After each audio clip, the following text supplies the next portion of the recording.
welcome back to Untethered, where I definitely feel untethered today. What spurred on the tears this time, you may ask? Well, I was doing my taxes.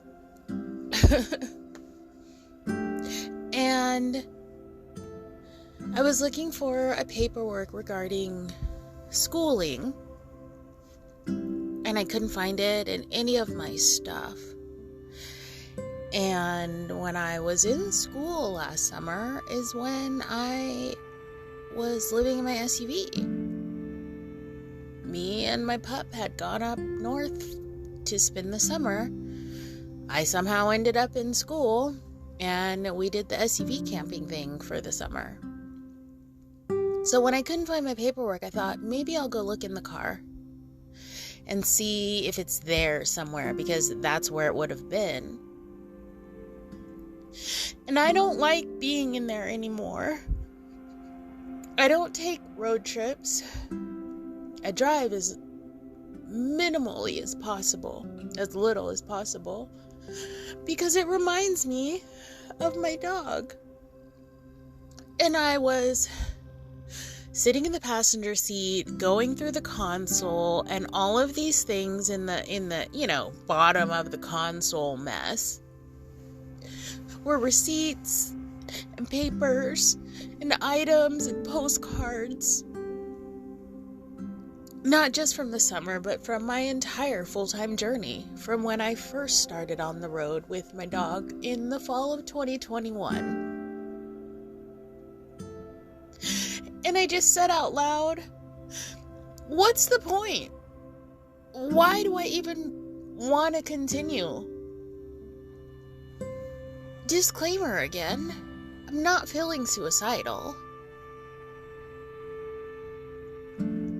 I don't see anything ever eclipsing that experience. And I've had this happen before. Now that I'm speaking it out loud, actually. Man, I wanted to punch that woman in the face, but I had surgery in 2007. I had a gastric bypass because I was fat as fuck. I'm still fat as fuck, but I was fatter. And after the surgery, the hospital or surgeon or whoever had these group support meetings that I would go to. And I just didn't. I only went to a few because I felt like I couldn't relate to a lot of the people there. And probably one of the last times that I went, I was feeling a little down, and I was saying, I don't really see much better. Like I hadn't really reached my goal weight, but I think I at that point had plateaued to where I was going to be at. And I don't really remember the conversation, but I mentioned something about how I don't really see much more than this. Like, I've done all this amazing stuff. And I was talking about, like, all of my trips at the time. I was married still, probably. And we did a lot of traveling. And one of the ladies in the group said, I feel sorry for you, because there is better than that. And I remember at the time thinking, bitch, you probably never left Seattle. So how would you know? I guess in hindsight, she was right, because there were some amazing things that happened after that. I mean, I've just had amazing thing after amazing thing, but I couldn't see it then. And I want to say this is somewhere between 2007 to 2010 that this meeting would have happened, because I went for a few years. So that's what I feel like right now. Like, how could I've peaked.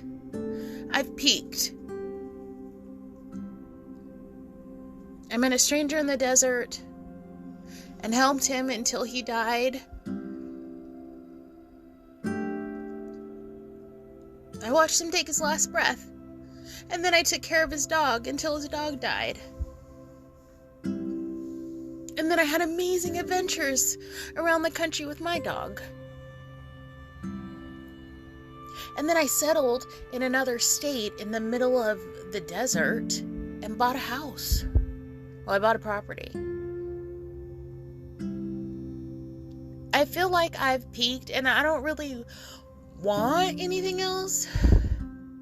And I'm sure tomorrow I'll feel differently, but just, it really got the tears going. It really did, because I thought, when I was sitting in the car and I started crying, I think I said out loud, why do I even want to go on? Why would I want to? Like, what is even the point? Because if it's all, it doesn't even need to be downhill from here. It just needs to stay even from here. That's just not enough. That will never compare to the loves that I've lost and the experiences that I've had. What could compare? And that obviously means that should my life go on another 20 years, that there must be some amazing shit ahead for me. Like, just mind-blowing that I can't even fathom. Because I can tell you for sure, between 2007 and 2010, I never would have thought that I would be here. I never thought, from 2007 to 2010, and I'm saying that time frame because I had surgery in 2007, and whenever I would have had that last support group meeting would have been between 2007 and 2010. That's the only reason why I'm saying those dates. Because that's the last time I remember thinking, I've peaked. Like, how could it get any better? I've already done some amazing shit. I can't imagine doing anything better than this. And I was kind of disappointed with what the future would hold. But little did I know,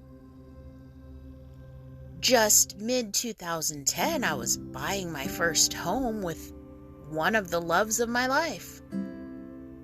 Little did I know that I would date this person who has a dog, and all of a sudden I would fall in love with dogs, and ever since then I've had dogs.